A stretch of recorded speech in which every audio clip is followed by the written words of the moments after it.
Welcome to another Capital Gains Tax Solutions Mastermind, where we believe most high net worth individuals and those who help them, they struggle with clarifying their capital gains tax referral options. Not having a clear plan is the enemy, and using a proven tax referral strategy such as the Deferred Sales Trust is an amazing way for you to exit highly appreciated assets, whether it be cryptocurrency, businesses, real estate.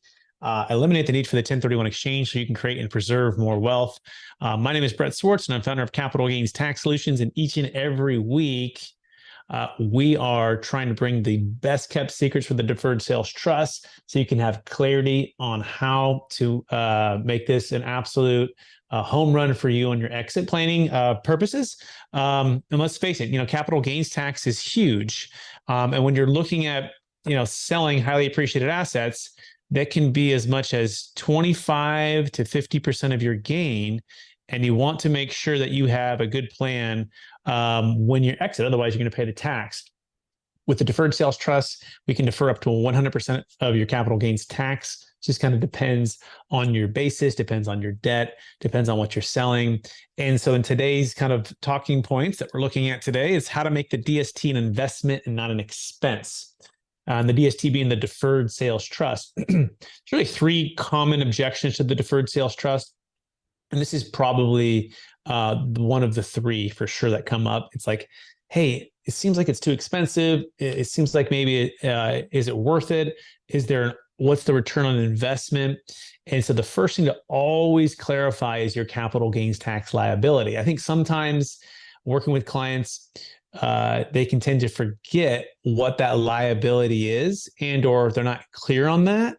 And if you're not clear on your current circumstance and the current pain point for that tax, it's going to be difficult to see the return on investment. It's going to be difficult to see the value of the solution. It's kind of like, I had ACL surgery on my knee, and I think it cost around $50,000 or $60,000, right? But it was priceless for me because I played basketball in college. I'd signed a scholarship. It's like, I am willing to go under the knife, do all these things, go through the rehab, because if my ACL can be reconstructed, I can play basketball again, right? The pain was not being able to play basketball was going to be, monumental.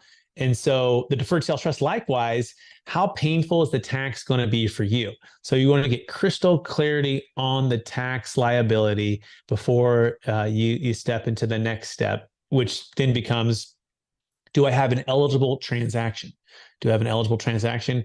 What does that mean? Well, that means something has capital gains tax. Now, a practical eligible transaction means it's large enough to warrant setting up this type of structure. We like to see $1 million net proceeds, $1 million gain per transaction. So if you have that going for the sale, then it becomes a practical eligible transaction. It can be cryptocurrency, business sales. It could be LLC, S corps. It could be stock, public or private stock. It could be primary home sales. It could be anything that it's highly appreciated. In fact, you can even do short term. We're working with some owners that own land, and what they're doing is they tie up the land, they improve the land, but they don't close on it until they've entitled it. And then they close on it. And this is typically subject to ordinary income tax, which is even higher tax. And so the Deferred Sales Trust can work for these shorter term deals as well to defer that income tax. So now, biggest question after this becomes, well, how to make the DST an investment, not an expense? Like, what are the fees? Fees are typically 1.5% on the first million and 1.25% on anything above that. That is the one-time fee to the tax attorney and provides lifetime audit defense. And that's part of the team for the Deferred Sales Trust. The second part of the team is the trustee. That's us, Capital Gains Tax Solutions. And then what we're doing is we're doing the ongoing management of the trust. But really, what I found our clients love most about us is that we focus like a laser on opening up opportunities to invest, whether it be into real estate, business ventures, or connecting with some of the top financial planners in the country to get a balanced, well-diversified plan that suits your needs and your risk tolerances. And it really becomes kind of a part of your dream team to help you with the next chapter of this wealth while staying within the guardrails of the Deferred Sales Trust. And so let's talk about the three top ways to make the DST an investment, not an expense. Number one would be to defer that capital gains tax and the income tax. Let's do a deal that we recently did in Colorado, and this sale was a $7 million business. And for this particular client, he didn't need or want any of the income right away. In fact, he was relocating from Colorado to Florida, and he was going to establish residency in Florida, which has a lower income tax than Colorado. And for him, the DST will start paying him once he's a resident in Florida, which helps to create opportunity for compounding interest for income tax deferral while he waits for the payments. And then as he receives payments, he'll pay tax. And so the first thing to understand is we're deferring the capital gains tax on this sale. I think it was right around 30 to 35%. Of the gain that he had would have been taxed, and his basis was very low. So we're talking about, on 7 million or so, you're looking at just some quick math, 7 million at 35%. It's about $2 to $2.5 million of tax. And so understanding that number is important. And the second part is that income tax deferral, right? Because he doesn't have to take income right away from the trust. He can delay the income for a few years, then start taking income. He's able to lower his overall income tax, coupled with the fact that he actually relocated to a place like Florida, where it has a lower or really no income tax for Florida versus Colorado. He's also getting some savings there, which is powerful. So that's the first one. Okay. What's the second way? Well, the second way to make the DST an investment and not an expense has to do with the ability to joint venture partner with the trust. Most of our promissory notes that are set up with the trust are somewhere between 6 and 9% net of fees. So in the scenario with the $7 million sale, an extra $2 million's in there, and it's typically making somewhere between, again, 6 to 9% net of fees, and then it's paying out to the note holder. And so that's great, right? But the second part, you can partner with the trust. And by partnering with the trust, you can get additional upside above and beyond just the interest rate on the note. And honestly, this is the single best reason I think our clients love the deferred sales trust, because it allows you to be passive, allows you to be active, and allows you to be, retired, allows you to be an entrepreneur, allows you to be diversified with your time, your energy, diversified with, different partnerships that you might want to separate from, different locations that you want to get some freedom from. But also it doesn't limit you to just the 7 million, let's say 8% return. You have the opportunity to grow outside of the trust by partnering with it, so you're not capped. And I think that's really important, because I think a lot of people, when they first hear about the DST, they're thinking, oh, I'm just doing an installment sale and I'm just capped to get my money back and then interest rate. And that's maybe the number one myth with the DST. And that means what you do is you set up another LLC, and it needs to have a business investment, like a real estate or a business kind of thing to go into, but the trust can become that silent joint venture partner, and you might make 100% on that deal. And if we structure it properly, you're going to get the majority of that upside, 80% to 98%, depending on if you purchased an option and depending on some of the specifics on the deal. And so that's the cool thing about the DST. And once you understand that, you go, oh, okay, so I would have paid 30 or 40% up front, but hypothetically, I'm using that same 30 to 40% to doing this joint venture partnership with me, and I could get returns of 20, 30, 40, 50% over time. Yes, right? And then you can do a second promissory note. So that's the second way to make the deferred sales trust an investment and not an expense. The third way I think I like to really highlight today has to do with estate tax. Now, this estate death tax, if you've seen the show Yellowstone, that's the entire premise of Yellowstone. Kevin Costner has this land that he's inherited from his family many, many years ago. The valuation has gone through the roof over, let's say, $100 million or more. And there's people that are all trying to get the land, to do the different things on the land and just purchase the land to build hotels or do other things. But the challenge is it's all inside the taxable estate. And so if he dies, because his wife has already died, he's the last person with that, which means the government will assess about 40% death tax on that value of that land, sub about 5 million if he's single, depending if he gets married in the show, his 10 million as of 2026. So the point is, the DST can be an investment on an expense, because if he were to sell that land, we can eliminate the estate tax by moving it outside of his taxable estate. Now, someone might say, well, what about life insurance? What about gifting? What about charity? Well, none of those are required with the DST plus, right? And those life insurance policies can be very expensive. The gifting can take a lot of time. And charity is great, but a lot of our clients don't want to give 100% to charity. They want to maybe do a little bit mix and match. And so the DST plus is where we can eliminate that estate tax, which can open up huge opportunities for impact for the wealth. In fact, there's an estimated $84 trillion that's set to transfer in the next 20 years or so. It's known as the largest wealth transfer in the history of the planet. And the deferred sales trust, we believe, is on the forefront for the flexibility, the legal track record, and the certainty of diversification and being free with the money that you can get, all with staying within the tax guidelines, and providing an amazing outcome with elimination of the estate tax, deferral of the capital gains tax. And so it's that mix and match that can make the DST an investment, not an expense. And so sometimes we get caught up in the forest from the trees, right? And or the trees from the forest. And you got to look at both scenarios: your immediate income tax deferral, capital gains tax deferral, and then the larger forest for your overall estate, what this is going to mean. And you want to look at the deferred sales trust at each angle to figure out how to make it an investment and not an expense. And by the way, if you want to take action right now, you can go to our check out our book. Go to Amazon. We have Building a Capital Gains Tax Exit Plan on Amazon. You can buy the digital version, or you can buy the hard copy. Hit #1 bestseller.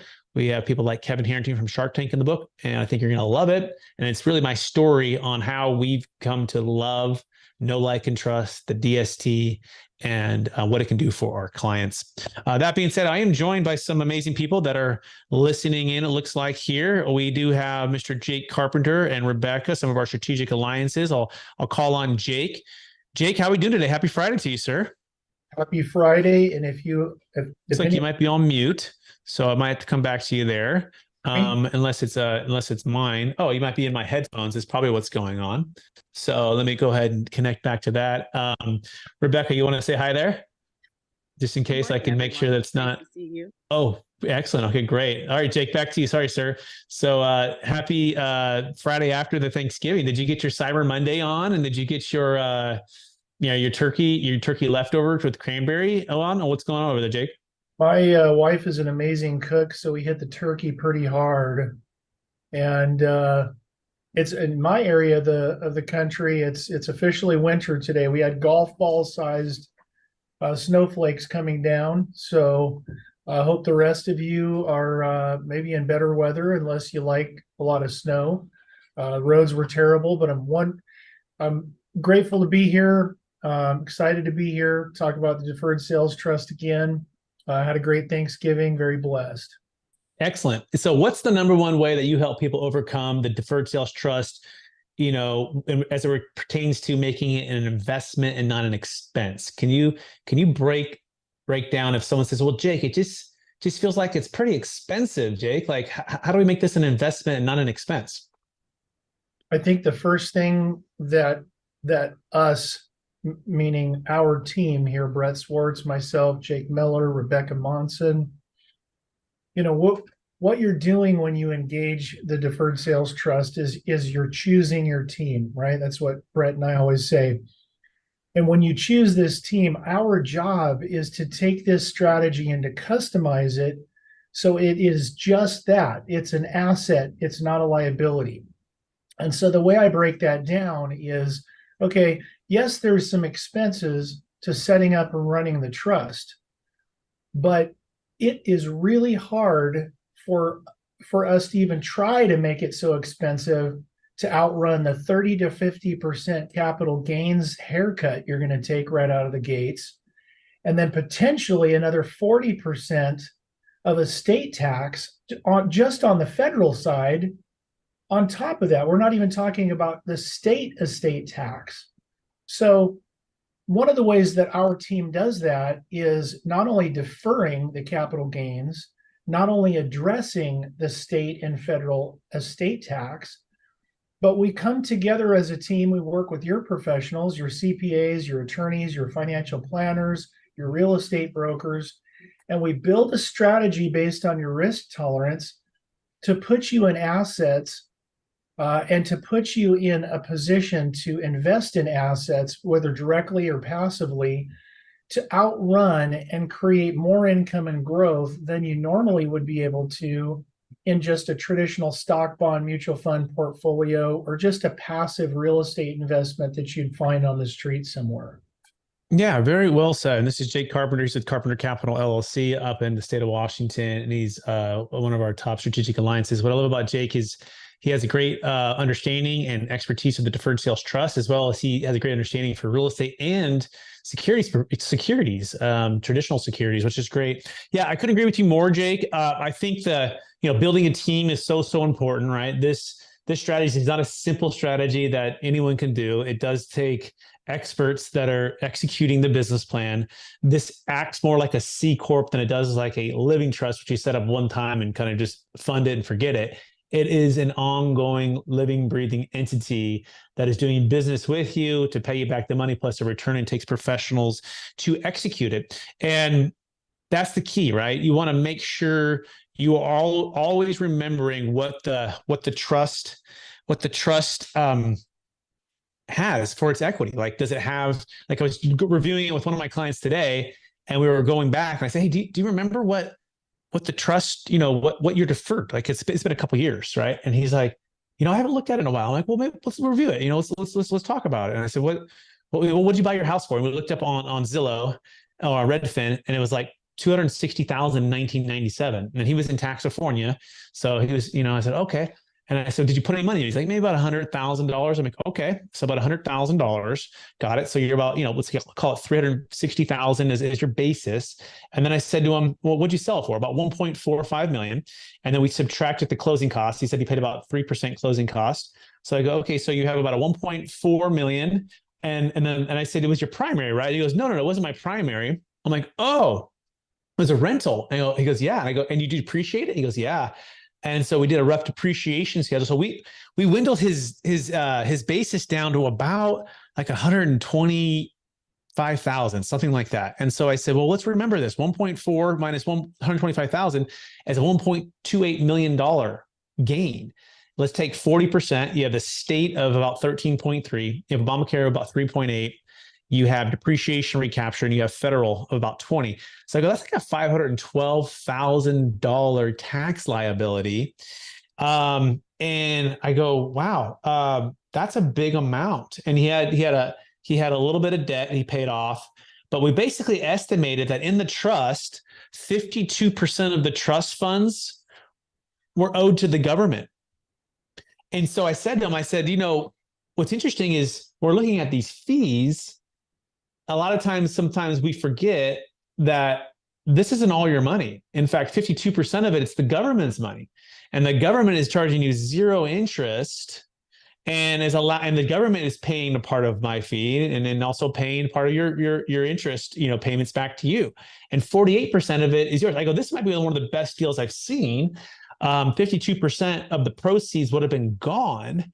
I go, this is a phenomenal thing. And he goes, I go, does that help you at all? Like with some of these fees and the expenses? And he goes, yeah, it actually does. It actually does. I'm like, yeah, don't forget that. And so if you're listening to this, that should be like at the top of every single, I think, part of the deferred sales trust is that pain point, that percentage of the funds that are inside of there, that tax liability that you would incur should you exit the deferred sales trust. Because if you forget that and you think it's just like a traditional IRA or 401k or an investment account that I have with a financial advisor or an investment that I have into real estate, then all of a sudden you go, oh, like, why am I paying more than I would have been paying if I were doing this myself, right?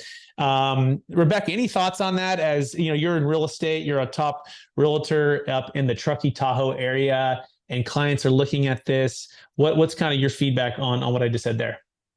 I do get that pushback on the fees, but I appreciate that you broke it down. And 52%, that's amazing, Brett.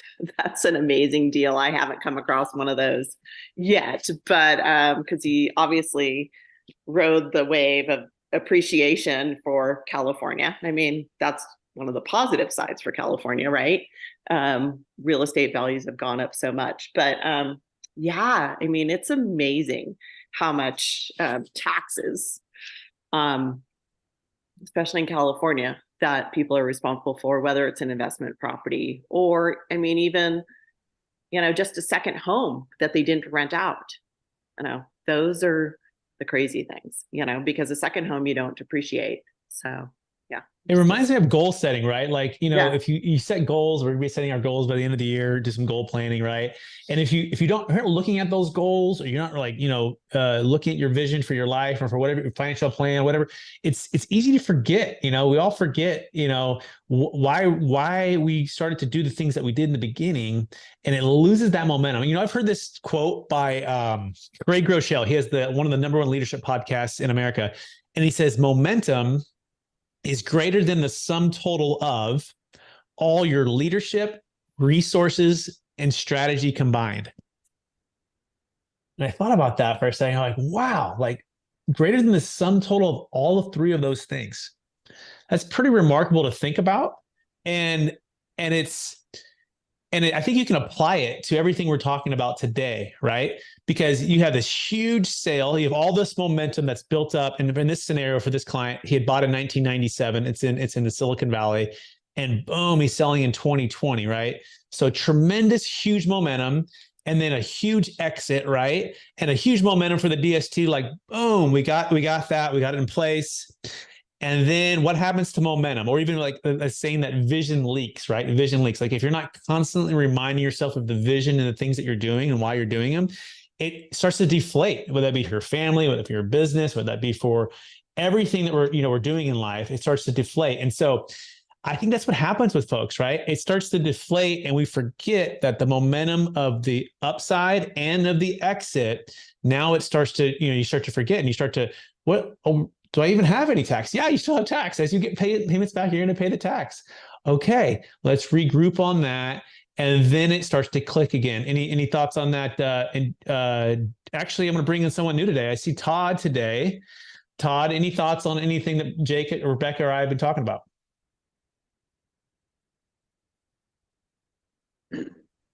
There we go. I think I'm unmuted. Can you hear me? Yes, sir. All right. Thanks for having me. Yeah, because I'm coming from the history of an accountant just telling me to always pay my taxes and move on and do whatever you want with what's left over. So thanks for me finding Jake Carpenter and finding you. We're excited to do our first one with you guys with this next sell. So yeah, everything you guys are talking about, again, a zero free loan from the IRS, and let's go make some money together on it. That's great. I don't mind paying fees on that, right? Yeah. It's interesting. We had another client working with a $8 million mobile home park sale in California. And the financial advisor doesn't quite know us yet. And the commercial real estate agent that I'm working with is representing her. And so they brought the referral to us, and we're kind of down the road, and they're like, "Oh, I checked my financial advisor and they said I should just pay the tax." I'm like, well, what do you mean by that? Like, are they recommending IRAs? And then the reason was the financial advisor said, "Well, you got to pay the tax at some point anyways. You might as well pay the tax." And we're like, have you guys heard of the law of compounding interest? Like, I just feel like it seems like it's always easier to pay someone else's tax. Like, it's always easy for me to tell Todd to pay his tax, like if I'm the CPA or the financial advisor.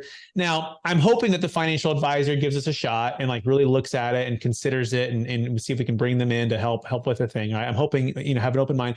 But I just don't get that. Like, I don't get it unless you need to spend it all on the personal money, right? Because the trust, you can pass it on to children, and they can continue to kick the can, if you will, and just live off the interest payments. Now they pay tax on that. But Todd, any thoughts on that? Like, I mean, your CPA or that old mindset. Like, what else is there? Am I missing any other argument there?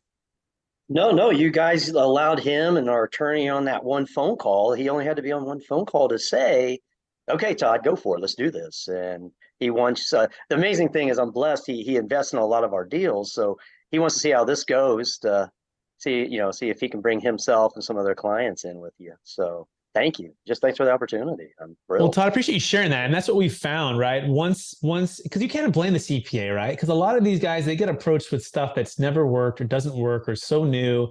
And they're like, gosh, everyone's trying to get me to bless these things that are just off the wall, overseas or offshore or something weird. And then when they actually go, oh, it's just an installment sale. Oh, okay. And you have that flexibility for the payment and you can defer it for longer than I thought.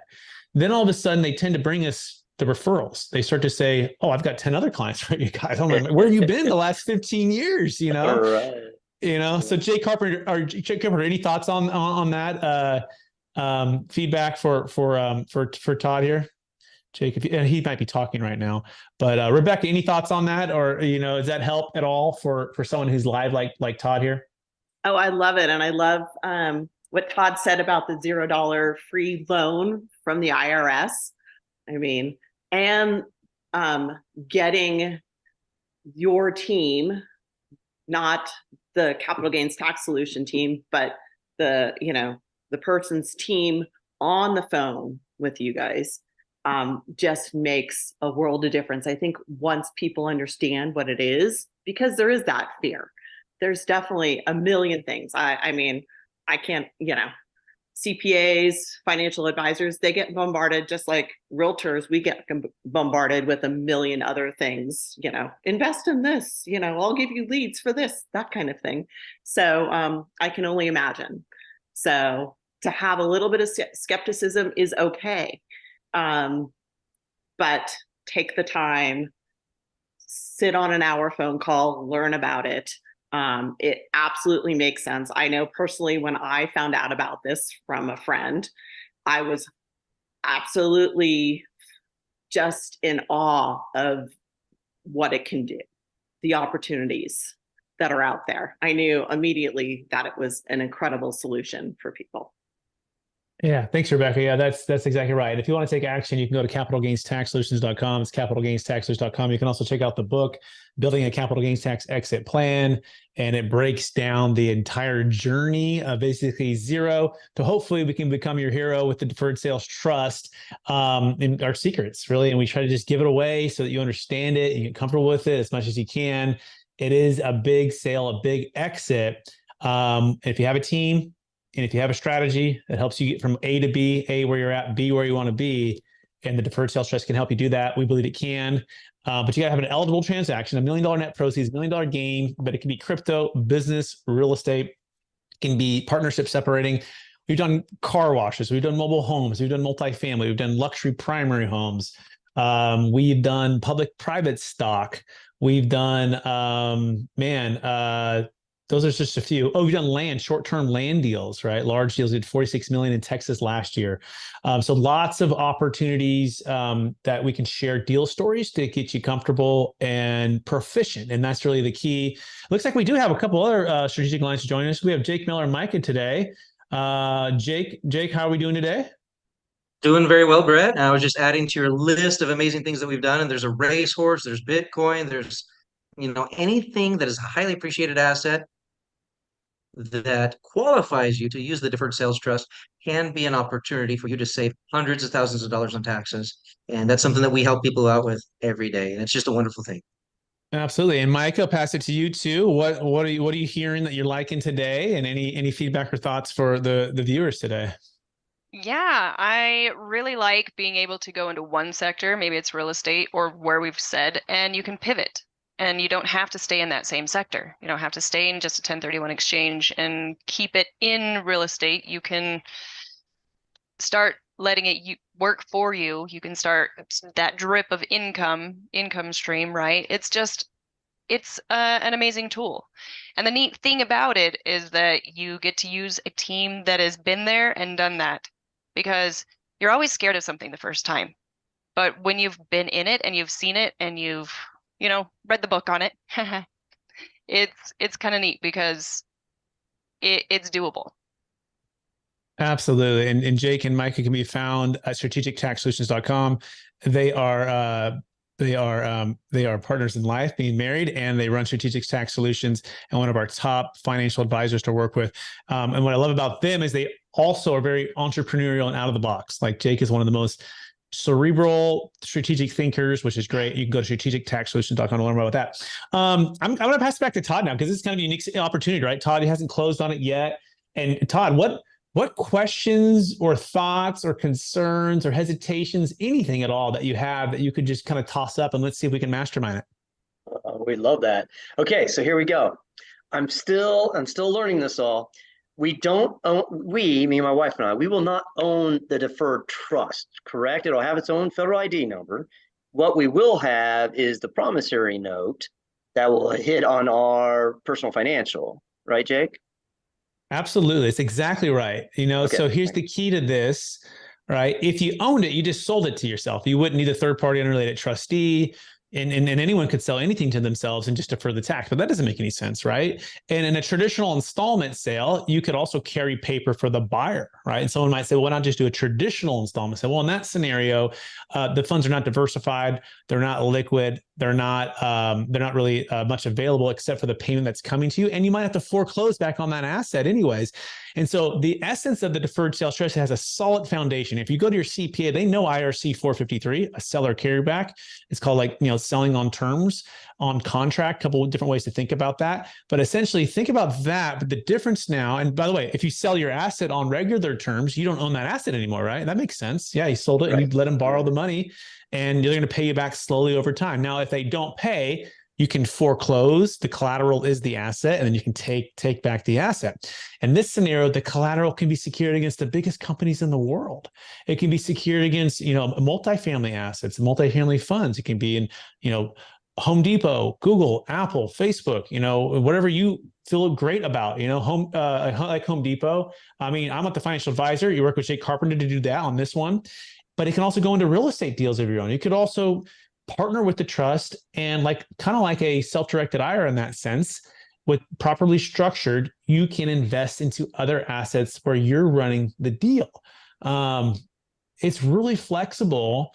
And that's the neat part. You're not tied to the old asset anymore, but you don't own the trust. But the trust has the obligation to pay you back what was put into it plus a rate of return. And that's how you have the security, because you can still foreclose on the trust and have all of the capital sent to you. You have all the rights and protections of a lender.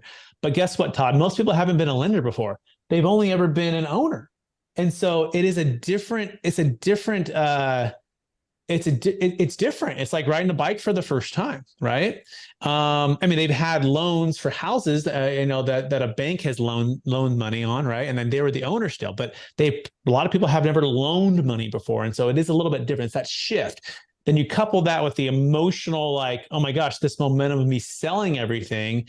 It's like fourth quarter, 10 seconds ago. It's part of why we love it, what we do. But does that answer the question? And hopefully maybe a little bit more too. No, yeah, that does, because that's where I'm trying to wrap my head around to make sure I understand that. Then can we brainstorm about this one? Once we sell those 6 mobile home parks, we just decided we do want to sell the last apartment complex that we have. But for my side of that percentage of my side of the deal, it will probably only be about 450,000. Would you allow that to come into that same deferred? I'll tee up Jake Carpenter on this one. Jake, how would we handle that? If he wants to do it in pieces, what would we do there? Yeah, so really, initially to qualify, again, we need $1 million of net proceeds, $1 million subject to capital gains. So if that's 2 $500,000 sales within 1 year, if it's $1 million net sale proceeds and gain, and then you bring in another 200 later on, another 400 later on, all it is just an additional promissory note. So we just wrap it up in the same trust with another promissory note, and maybe slightly different terms, but yes, you can do that. And then when we're budgeting to do that exit into the deferred sales trust, are we paying the attorneys again, or do we pay them up front for when we sold the mobile home parks, the first trust? I don't have to pay the attorneys. I just pay your fees going in. Can you help me understand that? Paint that picture for me? Yeah, I can answer that. It all depends, right? And so it depends on if it's the same sale versus a different sale, right? So if it's wrapped, if you're like, hey, I'm carrying back some paper for the buyer and I'm also putting the majority into the trust, then typically they would wrap it up into just a one. They charge it up front on the gross sales price, and then as you exit, that amount. Now for Jake Carpenter and I, as Jake, bringing the deal here on for you here, he's managing the capital. We would charge only on the net proceeds at the time of sale, and then if the new tranche comes in on those net proceeds, right? So there's never any double fees in that scenario. Now, if it's a separate, and by the way, it might even be one promissory note, depending on the timing of the 400 when that's coming in. What we found over the years is these deals are not cookie cutter, so everyone's a little bit different. So Jake's right; it might be a second promissory note. It might even just be one promissory note, but that has the schedule of the 400 coming in later. But what we would do ultimately is have what's called like an adjustment provision to adjust based upon what actually shows up into the trust on the promissory note. And then the last point I'll leave here is once you get over that $1 million net proceeds and $1 million gain, it's sort of like buying multifamily in scale or mobile home parks. Like, multifamily, good numbers to have at least 100 units, right? There might be, maybe it's good number to have 75 to 150 spaces for mobile home park, right? Well, same thing with the deferred sales trust. Once you get over that $1 million net proceeds, $1 million gain, then these smaller amounts that might come from different assets are great to add to it because it's already scaled. It's almost like, Todd, you bought another 50 spaces next door to you and you only own 25. But now you add it 50 and you get that scale with that management. Is that making some sense, Todd? That does. And it keeps it simple for our accountant and my wife and I, that if we know we'll just have one deferred sales trust but maybe multiple promissory notes as we bring. Let me talk about this point real fast. I have a client. He goes, Brett, I have 52 tax returns. He goes, it's crazy. He goes, I just got done with this. It's just, I'm like, did you know? He's done a DST with us. We sold a $3.8 million property in Sacramento, and he used the DST for the first time. And his first name is Andy. I'm like, Andy, do you know how much we can simplify your life? He's like, what do you mean? Like, look, you could sell all of those assets and it can go into one, probably two trusts, because we're gonna do some estate planning, but two trusts. Okay. You can likely dissolve all of those LLCs. Okay. And then you have no more tax returns. Okay. And what you receive is just a 1099, and any additional principal that you receive, you report that. Simple.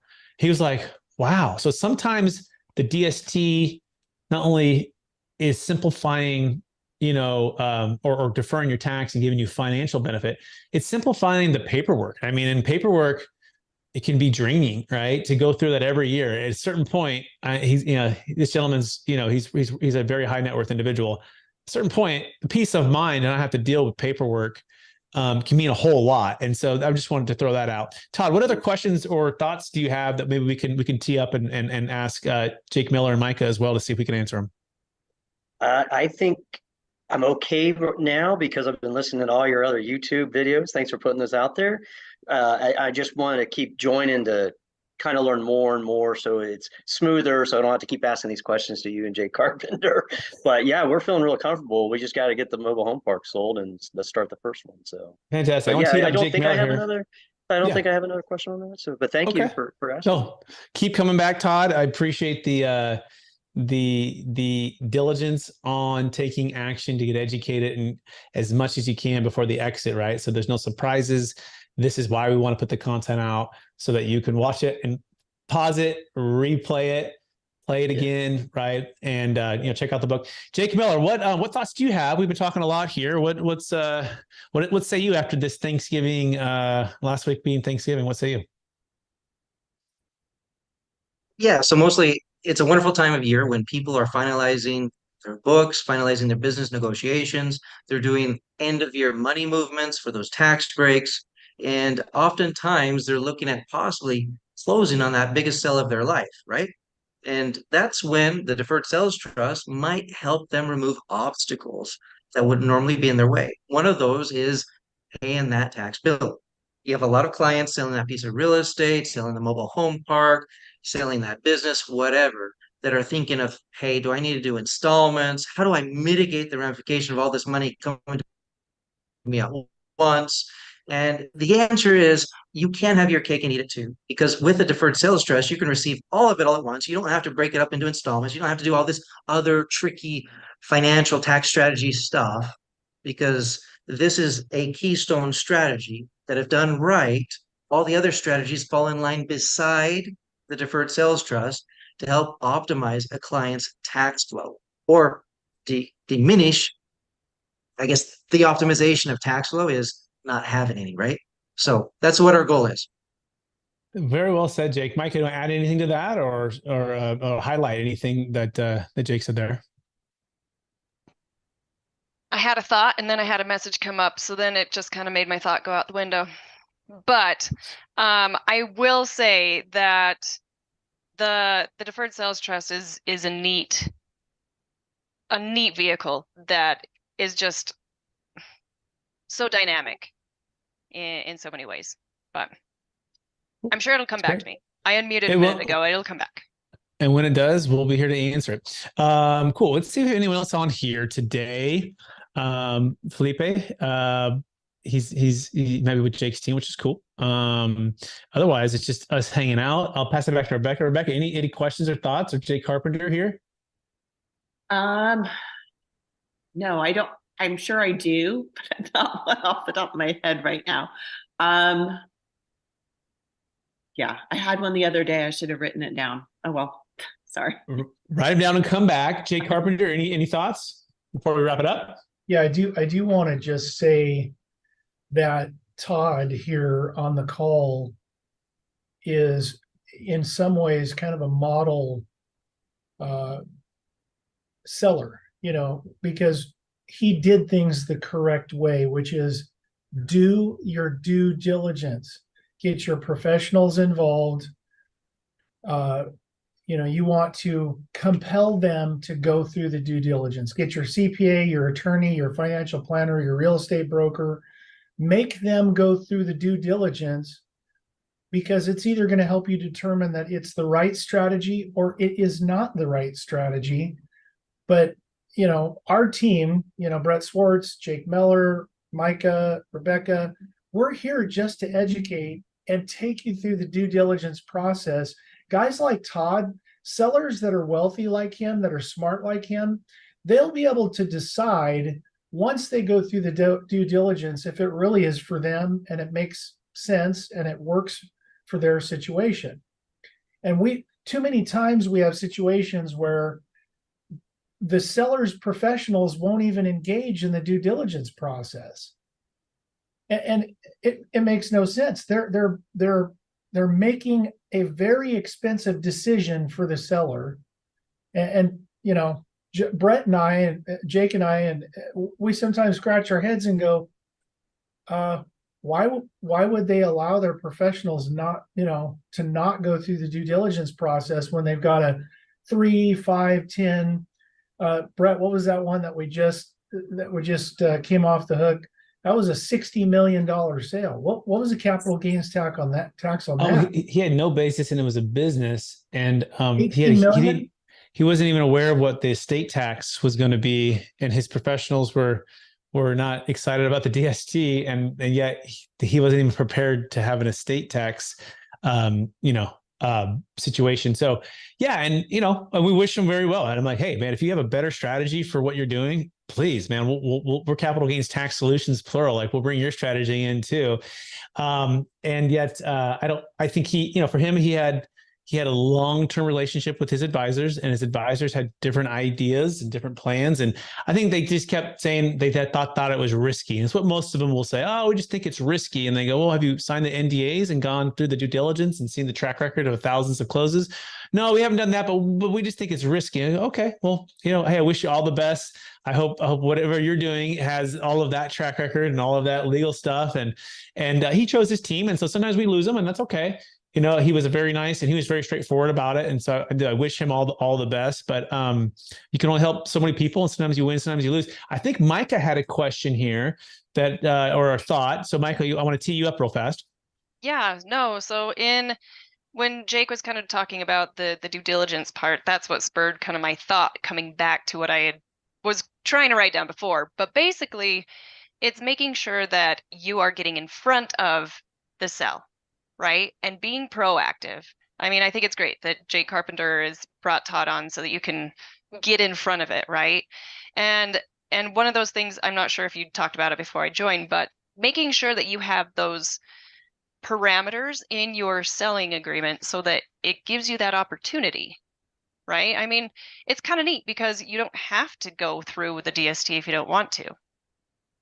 That's totally up to you. But I mean, obviously, we want you to do it because of of that time value of money that Brett brought up earlier, right? That's just, it's so cool. But Absolutely. yeah, That's really well I mean, said. that was Yeah. just kind of what I was thinking about, was making sure that the timing of when you actually meet with the team and getting that in place, because there are certain times when it comes off the table, when you've gone too far down that rabbit hole. You nailed it. In fact, there was a deal this week. It's over a $20 million business sale in California. And there's two partners, and one had more of the time and the energy with the DST, and the other one had less time. And they closed on their transaction without having the DST in place. And the one partner said, "Oh, I didn't know I needed to have it in place before the closing." And I'm like, "Oh," and this is like 50 years in the making. Like, if you're hearing anything today, is you can set up the deferred sales trust at no cost, no obligation with our team, and we have the option in place. Should you want to use it, and if the deal doesn't work out or you don't want to use it, you owe zero, nothing. You're not obligated. And so we will meet with your CPAs, with your attorneys, with the M&A advisors, commercial real estate agents, whoever is helping you with your exit, and teach them and educate them. They need to sign NDAs, but if you say no, you say no, but at least you have that option, right? And not running out of time. And his scenario, he's probably paying 40 to 45% of the gain. And it's like unfathomable to think about. And we had to just it was kind of awkward because he's like, "Oh, we already closed." I'm like, "Oh, now they have a second asset they might use it for, but this first one is gone forever." Like, it's literally the legacy of, it was actually 50 plus years in the family. It passed on this business, and zero basis, and just going to get crushed with tax because of, maybe I got to do a better job. I got to be like, "Hey, you must, get the option in place right now." And so what that looks like is simply getting on a call with us for 30 to 60 minutes, us qualifying to see if your deal is qualifying transaction, signing the conditional engagement agreements, no obligation. And then we can form the trust, and we can start to weave it into the contract as an option for you as the seller. And then should you want to exercise the ability to use it, you do that. And then we go towards closing. But if any time between that moment and closing, you don't want to use it, you owe nothing. The second part is, if you're in a 1031 exchange, we can save that failed 1031. We call it the best 1031 plan. You can go to experttaxsecrets.com for that, where we're going to form the team to help you work with your agents, or we are also brokers ourselves. We can help you sell.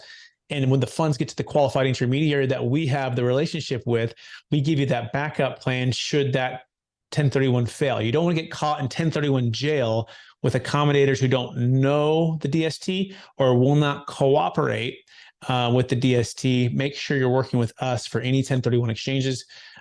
Jake Miller, you want to add anything to that before we wrap it up? Just that sometimes to accomplish something bigger and greater than you've ever done before, you need to bring new team members to the table, people who have done this several times before, so that when you do it for the first time, you do it well. And that's what we are. We are the dream team when it comes to the deferred sales trust. And we're here to help keep you within the guardrails. This strategy is unique in the sense that very few tax strategies have never been disallowed by the IRS. This is one of the very few that exist. 7 years old, meaning that it's still batting at 1,000 after 27 years, thousands of trusts, a variety of different audits. I mean, just by the law of large numbers, whenever you do something so many times, it does get noticed, and it does get reviewed, and it does get audited, and we're still batting at 1,000. And so for you to learn how to do it correctly, that's why we're here every Friday, and that's why we're here to help. And Jake, if people want to find you and Micah, where can they find you? StrategicTaxSolutions.com, as well as AlphaMarkCapital.com. monthsinvestment.com, where we help people not only with tax strategies, but investments as well. Amazing. Jake Carpenter, if people want to get in touch with you, where can they find you? Call us at 509-396-5292.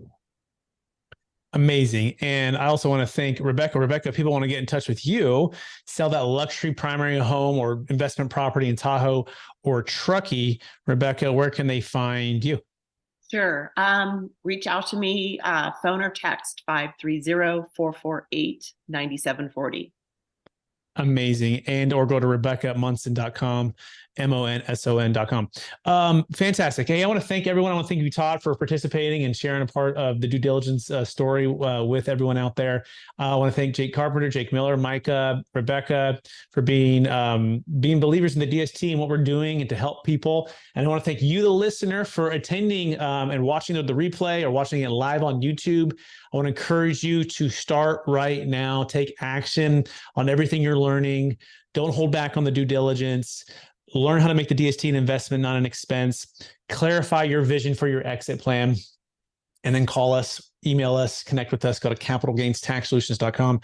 Get the book, Building a Capital Gains Tax Exit Plan. That'll help you as well. We're here for you. We look forward to talking to